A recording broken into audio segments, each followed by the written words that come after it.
Mambo vipi? Ni siku nyingine tena. Leo bwana, nipo na mchambuzi legend kabisa wa boli, legend ambaye amecheza mpira katika timu nyingi hapa nchini Tanzania kwenye ligi ya Tanzania bara, lakini vile vile katika timu ya taifa ya Taifa Stars. Amri Kiemba. Bro, mambo vipi? Alhamdulillah. Uko vizuri kabisa? Namshukuru Allah. Mambo yanaenda. Yanaenda. Mtaji wanasema ni maisha. Mtaji ni afya. Afya. Fresh kabisa. Sasa kesho bwana, timu ya taifa ipo uwanjani kusaka kufuzu kombe la dunia. Wewe kama legend wa boli kabisa, labda unadhani huu mchezo unaenda kuwa namna gani kwa timu ya Taifa Stars? Ni mchezo kama michezo mingine ya Stars dhidi ya Morocco. Kidaraja ni timu ambayo tuko daraja moja. Hatupo daraja moja, kwa hiyo hakujawahi kuwa na mechi ya tofauti Tanzania dhidi ya Morocco. Japo kuna nyakati hata Tanzania ilipata ushindi, lakini bado haikuwa kwamba ni sehemu ya sisi kwamba hawa tuko nao sawa. Bado wametuacha mbali. Kwa hiyo inapokuja mechi yao, cha kwanza sisi tunachoangalia ni namna gani tunaweza tukapunguza ule ubora ambao wamekuwa nao. Kwa ndicho ambacho unaweza kukiona kwenye mchezo wa leo. Then baada ya kupunguza ubora, tuna sisi sasa tutatumia zile nguvu ambazo tuko nazo. Kwa hiyo ukienda kwenye mchezo kiuhalisia ni kwamba kutakuwa na timu moja ambayo inatahadhari sana huku ikijaribu kujibu mashambulizi ambayo itakuwa ndio Tanzania.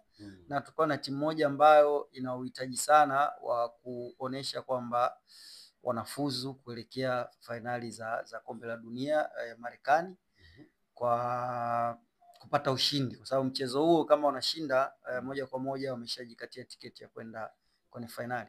Okay. Tumeona baadhi ya timu pia, nilikuwa nasoma napitia sehemu fulani hivi nikaona Brazzaville wameweza kujiondoa, lakini Eritrea pia naona amejiondoa hapa, na ni timu za hapa Afrika. Pengine tatizo kubwa ni nini kama mchumbuzi wa boli?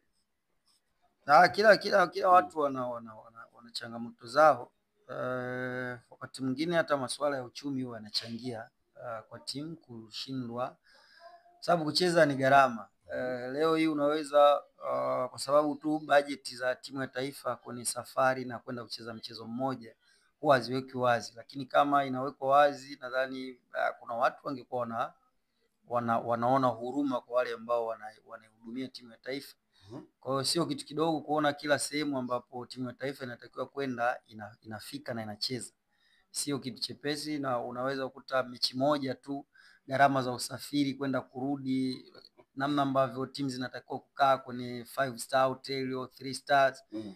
Ukija ukiambiwa bana tulitumia milioni 170 kwenye safari moja, unaweza ukaona kama ni kitu ambacho sasa inakuaje. Unakuta kama chama kama cha kwetu ambacho kina timu za vijana kwa umri wote, kuna timu za wanawake kwa umri wote na senior teams. Kwa hiyo unaweza ukakaa na ukaona mataifa ambayo yanajitoa, inawezekana ni sababu ya kiuchumi, lakini mengine ni sababu za kiusalama. Lakini ukizungumza kama masuala ya kiuchumi, ukiangalia Congo Brazzaville ni nchi ambayo ina utajiri mkubwa. Siamini kama unaweza kukosa hizo milioni 100 za kuweza kwenda kambi.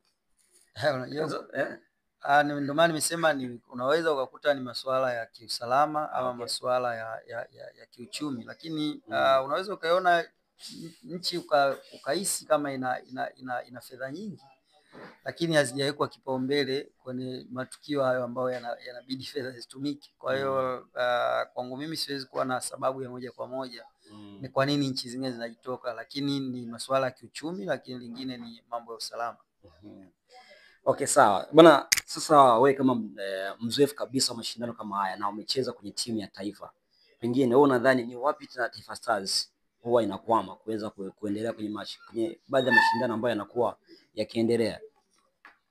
Cha kwanza mimi sioni kama Taifa Stars wanakwama, kwa sababu mimi naona timu yetu iko kwenye ile kipindi cha kukua, na ukiangalia kuna maendeleo makubwa kutoka huko ilipokuwa na mpaka hapa ilipo. Kwa hiyo inawezekana ukijilinganisha na wale wengine ambao wanafanikiwa kwenda kwenye finali ukajihisi kama nchi yetu inakwama kisoka, lakini tukijitazama wenyewe sasa tunaweza tukawa na nafasi ya kuona kuna sehemu tunasogea, na hii process inapaswa kuwa ya muda mrefu. Kwa hiyo mpaka sasa hivi mimi naona sisi tunafanikiwa sana kuliko kukwama kabisa.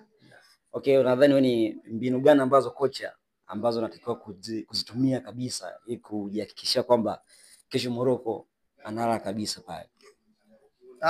Kushinda mechi ya Morocco inawezekana kwa sababu mwisho wa siku mchezo wa mpira wa miguu unachezwa na watu 11. Kwa hiyo ni mpango mzuri utakaotekelezwa na wale wachezaji 11 unaweza kuleta matokeo ya tofauti. Japo ukija kwenye karatasi unaweza usione hata kama tunafika 30% ya kupata ushindi.